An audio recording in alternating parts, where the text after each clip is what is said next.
Appreciate y'all for tuning in. I'm your host, Gabos, and we back with another video.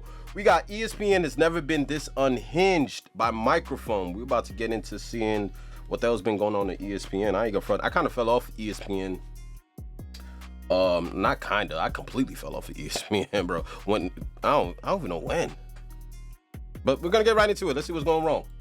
Honestly, no disappointment. Like, I think it just gives you something to work for. Hopefully in 4 years, when 4 years comes back around, I can be there. 11, 12, spot 10 on that roster, those spots matter.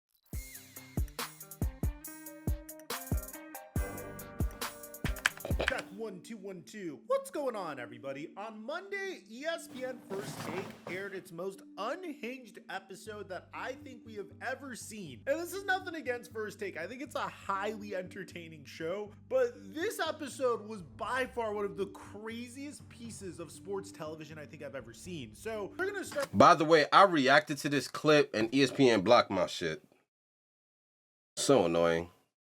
By far one of the craziest pieces of sports television I think I've ever seen. So we're gonna start with Kendrick Perkins. So for those of you guys that don't know, LeBron James recently unfollowed Kendrick Perkins. And if you didn't know this, I'd be shocked. Now, how do you think Kendrick Perkins, a ESPN NBA analyst, decided to handle this situation? Do you think it was A, he didn't mention it at all whatsoever? B, remained professional and focused his time and energy on covering the 2024 NBA Finals? Or C, make a huge commotion on social media and make sure that they spend at least 10 minutes discussing it on First Take? If you chose C, then you're correct. But this isn't what makes this episode of First Take so unhinged. This whole saga is by far one. He said everybody didn't follow Jesus, I'll be okay. Wow, I didn't see that one.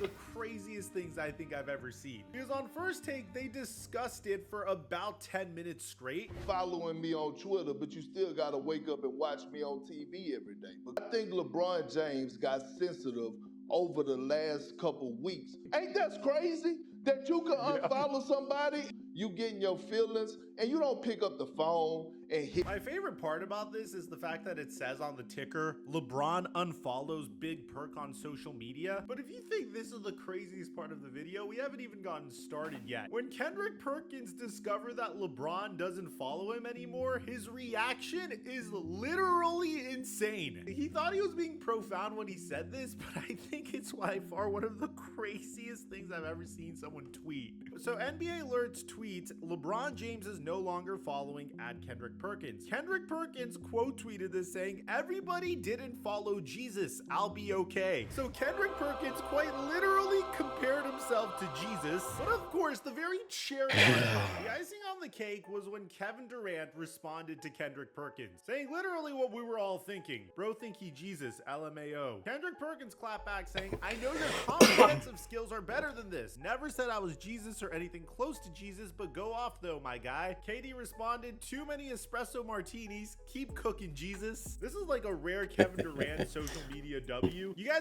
might be wondering why LeBron James unfollowed Kendrick Perkins to begin with. And it's because LeBron James expressed regret over not being Kyrie Irving's teammate anymore during the Mind the Game podcast. Sitting here watching it, I'm playing like so happy and so proud and to watch him and continue his growth and whatever the case may be. And at the same time, I'm so mad at the same time that I am not his running mate anymore. Kendrick Perkins then called out LeBron for trying to steal Kyrie Irving's spotlight, which to be honest isn't the worst take because LeBron James does have a habit of trying to make everything about himself. You remember when he threatened retirement during the Western Conference Finals last year? I got a lot to think about, to be honest. And just for me personally, going forward with the game of basketball, I got a lot to think about. Such cap, son. Man came back and averaged like 25 points a game. Like, there was no way you were planning on walking away from $44 million. It's just such If cap. I'm also LeBron James, I would just find Kendrick Perkins annoying. And what I really think LeBron James was trying to do was send a message to the Los Angeles Lakers, maybe saying, Hey, if we had Kyrie Irving, maybe we would be in the NBA Finals. I wish I was still Kyrie Irving's teammate. but ladies and gentlemen, this is just the very beginning of this video, so buckle down because this is one of the most unhinged episodes of First Take I think we've ever seen. In order to really understand what's going on with Caitlin Clark and Team USA, I highly recommend you check out our last video on the subject in order to truly understand what's going on, but the easiest and quickest way I could explain it to you is Caitlin Clark was initially invited to Team USA, but eventually she got snubbed from it. Some people say that there are better players than Caitlin Clark that should have made it over her, whereas others are saying that Diana Taurasi literally averages the same points per game as Caitlin Clark and is 42 years old, so she should back off and let one of the up-and-coming stars of the WNBA play on Team USA. Now, there's a huge back and forth as to the real reason why Caitlin Clark isn't invited to Team USA. One of them sounds like it's absolutely BS, and the other one sounds like the real reason. The BS reason is the fact that Caitlin Clark's fans are absolutely unhinged, and Team USA is worried that if Caitlin Clark gets invited to Team USA and doesn't play a lot of minutes, then her millions of fans would react poorly to what would likely be limited playing time on a stacked roster. Now, I don't want to go into this too deeply. We made a whole video on it. I highly recommend you check it out. But the real reason I wanted to discuss this is there's no question about it. The WNBA is getting some traction. It's awesome. It's a brand new market for this channel. And I think for the very first time, women are watching my YouTube channel, which fantastic. But in addition to that, the drama in regards to this situation is hysterical. It's your classic tale of others being envious of how popular one person has become. That's a even fact. though she's helping That's a other fact. people succeed as a result of her fame. But now that you have to ask for the input of WNBA players and WNBA legends or WNBA analysts, there's some clashing between male analysts and female analysts. Now, in the past, we've seen this a lot. If you guys remember in my previous WNBA videos, there's a history of men trying to suggest ways of improving the WNBA, such as Shaq recommending to Candace Parker that they should lower the rim. So in beach volleyball, the women's net is maybe half an inch lower. You think if we just lower the rim so y'all could dunk like we dunk, that'll give y'all more oomph than you already have? No. I mean, because listen, y'all are doing the step backs, the pull back. Y'all doing everything we're doing, but I don't see a lot of people going up with two hands and, you know, back. Oh, it's coming. But it wasn't just Shaq recommending it. Tracy McGrady also suggested it. People that don't watch WNBA basketball, what can we do to get those fans to tune in? And I was like, why can't we lower the goal to at least 9.5 feet?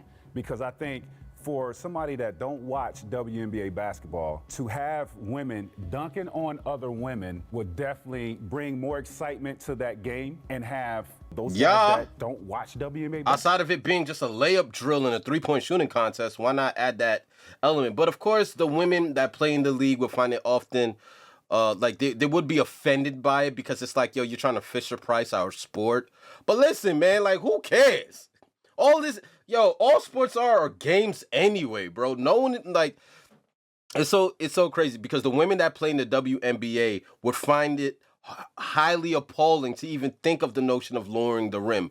But if the women of the WNBA would sit there and be a part of the conversations that people have about the WNBA, that would be appalling already. The shit that people talk about the WNBA, I'm telling you, it's brutal. Like you guys just get brushed past. There are more viewers of cricket than they are women's National Basketball League. I'm just keeping it a bean. So lowering the rim isn't as embarrassing as the women that play the sport think it might be. Shit, if you could dunk, like, we want to see you dunk on each other. Why not? You know, that shit would get clickbait, that shit would get views, that shit would get talked about, that shit would go viral. It would help out the sport from just being a layup contest, huh? And a three-point shooting contest. Well, tune Ain't in nothing and wrong you with get that. more fans that way. And Aneka Agumake actually found this to be very offensive. Do you think that the game will get more watch if the rims were a little bit shorter? I'm very glad you asked this because this is probably one of the most offensive questions you can ask a WNBA player. We're constantly being compared to men. We have people excelling at a 10-foot rim, and now you want us to lower the rim so we can continually be compared, only to still be criticized to appease people who don't want to watch it for. I hope I don't get canceled for this. Basketball's a man's sport. You know what I mean? And not just because I believe it is. The numbers tell you it is. fans are male dominant. Women enjoy the male version of basketball. Kids enjoy the male version of basketball. Men enjoy the male version of basketball. The Women's Association was able to build off of basketball because of the success that men were having playing the same game. It wasn't a WNBA and then men just picked it up because like, oh shoot, she could lay up off the glass? Let's start a league. Let's start a league because of the women. I'm just calling it for what it is. The women started a National Basketball Association because of what the men were doing. So to bring it back, to drive my point back, of course you're going to be compared to men. Y'all doing the same sport that they're doing, so there's always going to be a compare and contrast. You're doing the same thing that the men are doing, but you're not succeeding financially like the men are. So God forbid a man recommends, hey, how about you guys lower the rim so you guys can dunk and add different elements to the game. You already got the step back. You already got the crossovers. Let's add the element of a dunk. When's the last time women have dunked? Like, I can't even tell you who's dunked in the national, you know what I mean? I don't know. Maybe there's been like once or twice. I think Lisa Leslie was the first woman to dunk, but that should even be like a historic reference. That should be a norm. That should be a part of the sport that you play. And women will always find it offensive because I don't even know why they find it offensive. I get it because they're a part of their league. They're a part of that sisterhood. And it's like, yo, you're not going to degrade our sport just to make it more compelling. But it's like, yo, if more people are willing to watch you and the point is to make money, why not give it a shot for a season and see what happens? For what it is. It was kind of adorable because like men would say that some of the women in the WNBA didn't know how business worked. In the NBA, they have percentages of revenue shared for the players, right? So jersey sales, obviously their TV contracts. You see these every year, these contracts get bigger and bigger and bigger. It's one of those things that we are not asking to get paid what the men get paid. We're asking to get paid the same percentage of revenue shared. Whereas women felt like men were just mansplaining everything and didn't really hold them to high regard. I don't understand that. I think both sides could be right in this particular instance, but I'm taking the route of believing this is a very, very entertaining and a little bit tense conversation that we're having on both sides. And the epitome of this is Stephen A. Smith. There are times where Stephen A. Smith is absolutely unhinged in his takes. And I don't really think that it's that big of a deal because I don't watch Stephen A. Smith to get sports knowledge. I watch him to become entertained. It's kind of like watching slam ball. You don't watch slam ball because they're excellent at running an offense. You watch slam ball because it's entertaining to watch dudes jump on a trampoline and dunk on each other. And the same could be said about Stephen A. Smith in giving analysis. So the very first time we saw Stephen A. Smith get into it with somebody was last week. And I think I showed you guys this in one of my earlier videos on the subject, where Stephen A. Smith got into it with someone that has the greatest name in all of sports television, Monica McNutt. No, that's seriously her name. And you can see Monica McKnight. We're talking McNutt. about them maximizing their great potential. And because we bring that up and talk about what potentially might get in their way, which we do to men. Welcome to the world of being a woman, Stephen A. And how you have to dance about your word choice. We are talking about the world's greatest How about being a black man? Being black. Hold on 1 second. Have you... So this is what I'm saying to y'all. There are so many layers in this conversation around the way that it's being discussed. We are still talking about competition where you are allowed to get a little extra elbow in if you are competing and you do it within the parameters of the game. Who talk about women's sports more than First Take? Stephen A., respectfully, with your platform, you could have been doing this 3 years ago if you wanted to. Wow. All right, we gotta go. You guys. What was did the WNBA give us a reason to talk about the WNBA? Let's keep it a bean. Like, were y'all giving people a reason to write articles or put y'all on front pages or be the first topic discussed on sports television networks? Like, what was the reason to talk about the WNBA 3 years ago? What the hell was going on in there?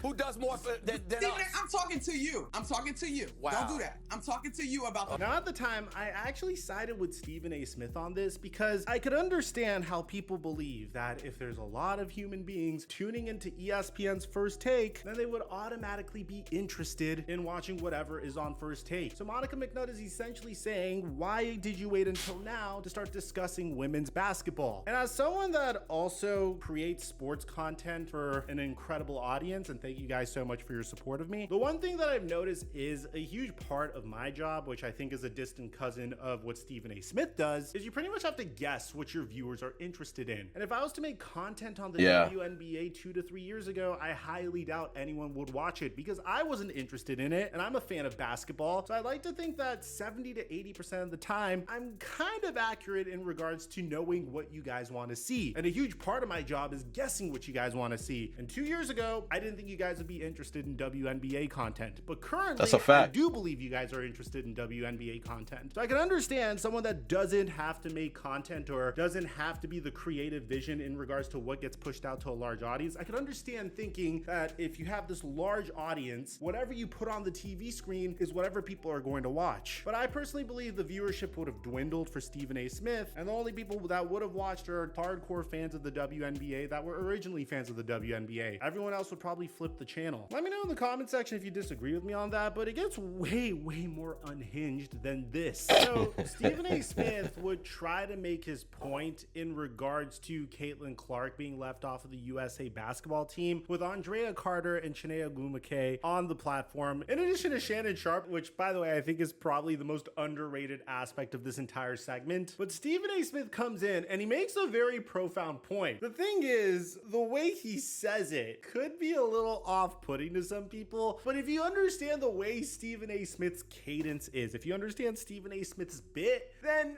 it's nothing that should really surprise you. It's not that you're wrong. It's that we don't care. Everything y'all said does not matter for this particular instance. We don't want to hear anything about Team USA. I just love the look on Shanae's face as he's trying to quote unquote mansplain this entire marketing blunder to them. But I'm gonna be honest, I think Stephen A. Smith is actually spitting facts here. You just highlighted 7 straight gold medals. Oh my God.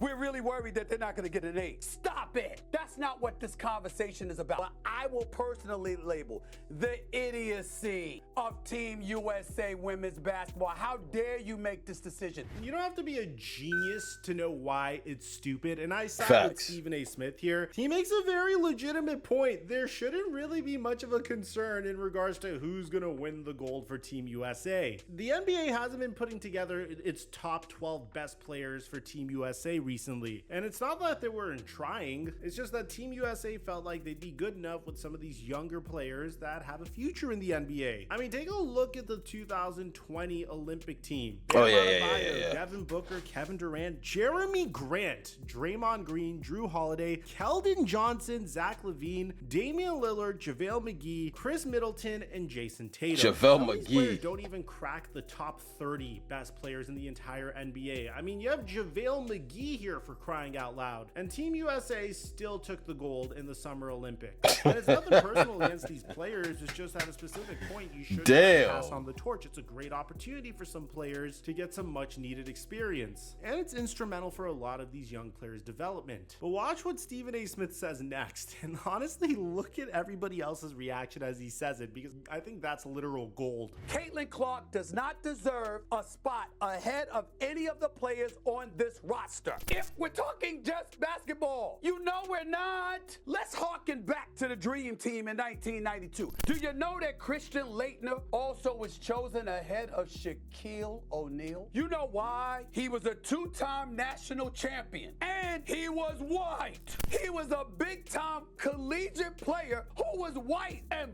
busting people's you know what. And they didn't need him. You had Jordan, you had Magic, you had everybody, and you still picked that dude. It wasn't because of basketball, even though he had the basketball credentials. It was because of something else. You had attendance, marketability, where you wanted it moolah. And as Shannon pointed out, you got a team in the Indiana struggling to win a damn game and be relevant. No team in the WNBA was worse other than the winless Washington Mystics, and they went from 4,000 in attendance to 17,000. I said a rising tide lifts all boats. What you do, especially if you're Team USA and you're trying to be globalized, so people like Brittany Griner don't have to go to Russia in the off season if the sport elevates its popularity, and you ladies start getting what you richly deserve. It's actually crazy because I actually think that Stephen A. Smith 10-8'd that whole point. You can't say nothing There's no clapback. There's no rebuttal. Stop it.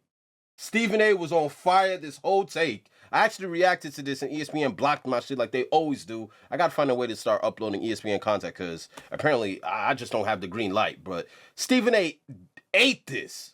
Just completely ate it. Cooks here, and what he's saying is very legit. It's actually crazy because I actually think that Stephen A. Smith cooks here, and what he's saying is very legitimate, especially the part where he says a rising tide lifts all boats, and that's literally what Caitlin Clark has been doing so far. But unfortunately, it takes a pretty bad turn when Andrea Carter claps back. If you're thinking about that marathon, then don't be holding people accountable for not promoting the sport more. Oh, no, don't do that. Can't have it both ways. If you're thinking about the marathon. Stephen A., what'd you just say last week when we were on the show together? What'd you just say about Asia Wilson? What were your words about Asia Wilson? That she was the most marketable player in the sport. You said that. I think she's the gold standard. You said that. So when this Olympics comes up, we should have first take segments. We should have first take segments on what Asia Wilson does in the Olympics. And then people will watch because you say it. Because you already said that about Asia. So we're already going to talk about the Olympics. What?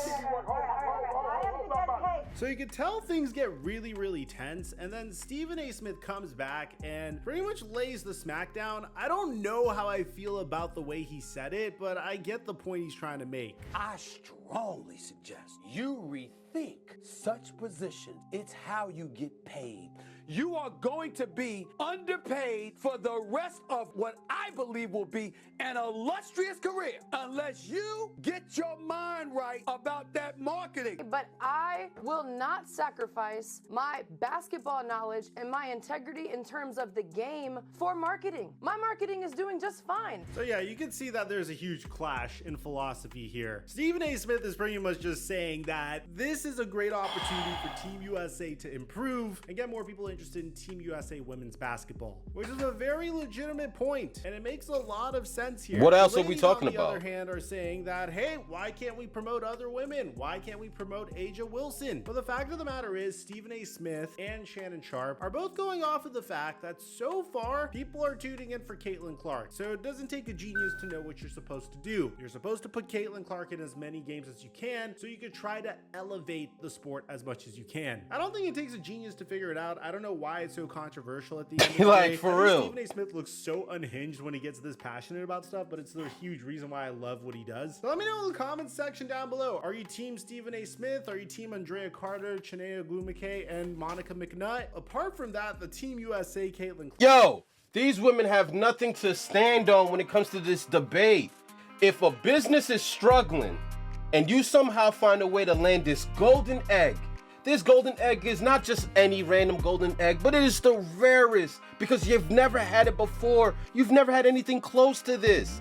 Caitlin Clark is the golden egg of the WNBA. It just is what it is. I don't care about y'all envy. I don't care about y'all jealousy. I don't care about the fact that y'all, because she's white and she's dominating our sport. Listen, what was the term? All tides. Like, all it takes is one tide to raise every boat, or whatever Stephen A. said. That was a pretty good quote. I'm gonna remember it after this video. At the end of the day, everybody gets elevated. You know, granted, she's probably gonna get the majority of the credit. It is what it is. It's kind of like the league when LeBron first got drafted to the Cavaliers, and you have players on the Cavaliers, kind of like, well, you know, we already got vets in here, like some rookie ain't about to come, you know, save shit. And LeBron literally had haters hating on him before he even played a game. And then he played that first game, and we never looked back ever since. It's, if you're Team USA, if you're the WNBA and you've been the punching bag of all sports for so long, you finally got this gem that everybody wants to tune in and watch. Why not put her on such a global platform where you can maximize and make dollars? Because at the end of the day, it's all about dollars. Now, these women here will tell you we're not going to compromise the integrity of the game when we got better players to put this star player, you know what I mean, in position of a veteran player because of marketing. Well, I don't know what business you're running, because marketing is what gets people to know what the hell you're doing. Marketing is what sells the product when you don't have to talk anymore. You know what I mean? So what's the problem? Stephen A. is clearly talking about the value in terms of increasing the value of the WNBA, and these women are just debating nonsense because it's like, well, why are we talking about Caitlin Clark? Why are we not talking about some other girls? Why can't we uplift every other girl? Well, let's not jeopardize the integrity. Nobody gives a damn about the integrity of the WNBA if no one's watching it. Now, I'm a little unhinged. Let me The fact, because I just reacted to the same clip, but it got blocked, so I'm just like, look at me caring about the WNBA. Yo, man, I'm telling you, man, we're all hypocrites. You want to talk about a sport I probably got 10 minutes total watch, and here I am debating about this thing passionately, but it is a strong point. WNBA, you fumbled this opportunity. Put this girl on Team USA and make millions off of her. Build the brand because more people are going to watch. More people are going to watch the other girls because of Caitlyn. It's a no-brainer. I'm not a part of any marketing team. I react to shit, and I know that. But what do I know? Just a reaction channel. I'm your host, Gabos. Hit the like and subscribe button for more content. This was Microphone discussing how ESPN has been this unhinged. Whew. I mean, make your dollars. Lift the sport up, man. Y'all want y'all girls going to Russia? You see how they doing us in Russia?